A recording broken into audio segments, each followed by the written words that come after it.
Une course en ville, de nuit, sous une lumière artificielle? Singapour dit oui. Bonjour à tous et bienvenue dans ce nouveau podcast Un œil dans le rétro, consacré aujourd'hui à l'incroyable tracé de Marina Bay.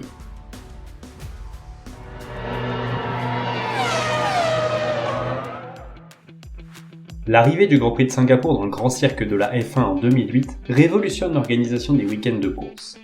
En effet, c'est la première fois que les monoplaces se produisent de nuit sous les plus de 2500 projecteurs entourant la piste, nous offrant un tracé spectaculaire serpentant les rues de la mégalopole asiatique au milieu des gratte-ciel surplombant la marina, d'où le nom du tracé.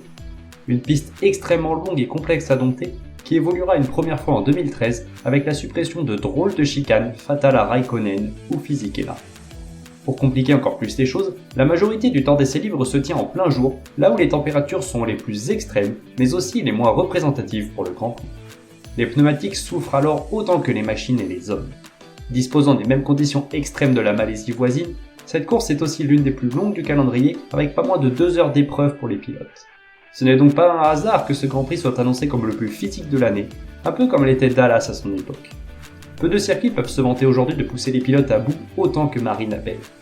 La chaleur combinée à la forte humidité, à la fatigue et à l'éblouissement des lumières artificielles représentent les principaux facteurs faisant de ce rendez-vous un Grand Prix tout particulier pour les pilotes et les équipes, qui plus est sur une piste bosselée entre deux murs. L'erreur est donc prohibée, mais plus facile à commettre que sur n'importe quel autre tracé, bien que la largeur du circuit soit importante.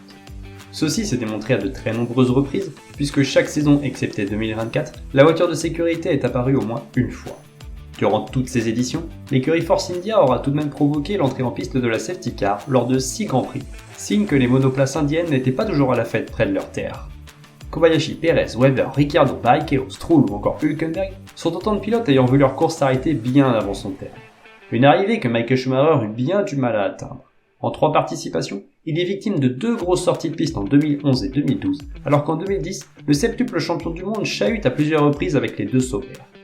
Pourtant, c'est lors de la première édition qu'une sortie de piste marque à tout jamais l'histoire du Grand Prix de Singapour et de la Formule 1, également 800e manche de l'histoire.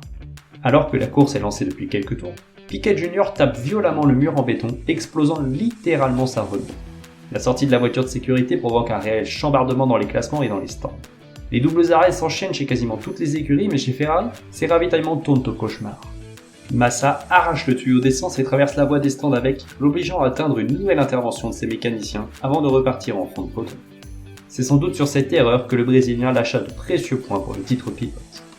En contrepartie, c'est l'autre Renault, celle d'Alonso, qui remporte ce Grand Prix, une première pour lui cette saison. Oui mais voilà, un an plus tard, l'écurie aux losanges limoge Piquet Jr. au détriment de Grosjean. Pour se venger, le Brésilien fait une déclaration choc à la presse. Il lui avait été demandé de volontairement cracher sa voiture pour permettre à son équipier de passer en tête grâce à la voiture de sécurité. Cette affaire, nommée Crashgate, voit Briatore et Simons écoper de lourdes sanctions, tout comme l'écurie française qui perd ici la quasi-totalité de ses sponsors. D'autres événements assez inhabituels sont à noter lors de ces dernières éditions, avec l'apparition d'un spectateur sur le circuit le long des barrières en 2015, ou encore la traversée de piste d'un lézard géant selon Verstappen, en pleine séance d'essai en 2016 et en 2023.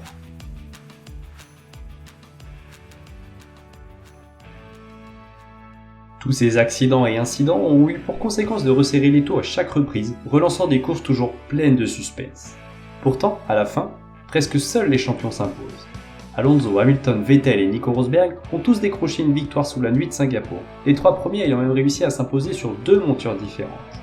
En 2010, Alonso l'emporte avec panache devant un Vettel qui ne l'aura pas lâché d'une semelle de tout le Grand Prix.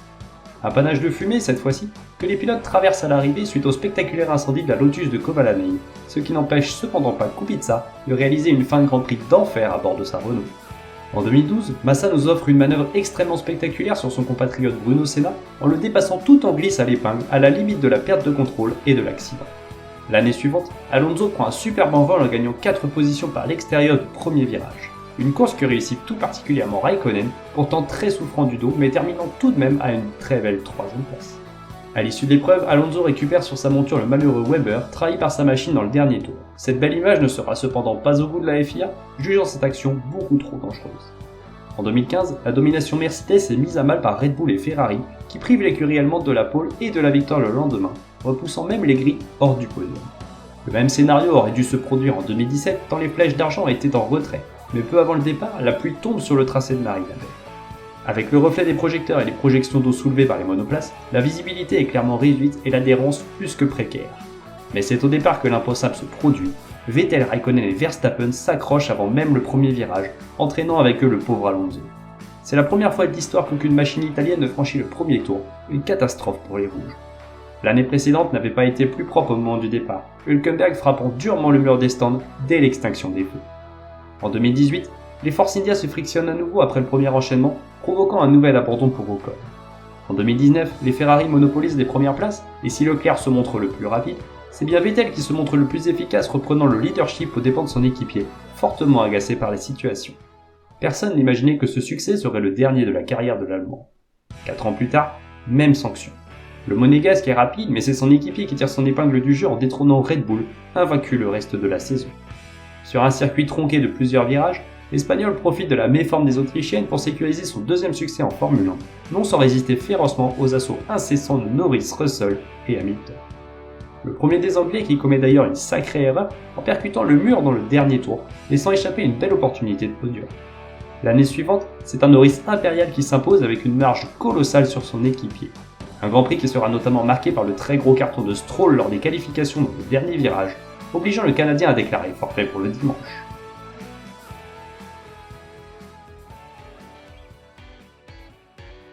Le Grand Prix de Singapour est un moment particulier dans le calendrier.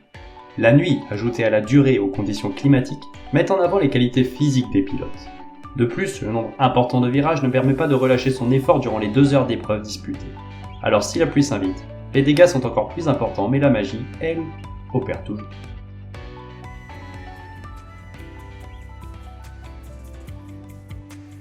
Si le circuit de Marina Bay devait se résumer en quelques chiffres, nous pourrions dire qu'il a été présent au calendrier de la Formule 1 de 2008 à 2019, puis de 2022 à aujourd'hui. Les pilotes parcourent désormais 62 tours de cette piste longue de 4,940 km, dont le meilleur tour en qualification a été établi par Carlos Sainz en 2023 en 1 minute 30 secondes et 984 millièmes, alors que c'est Lewis Hamilton qui détient le meilleur tour en course en 2023 avec 1 minute 35 secondes et 867 millièmes.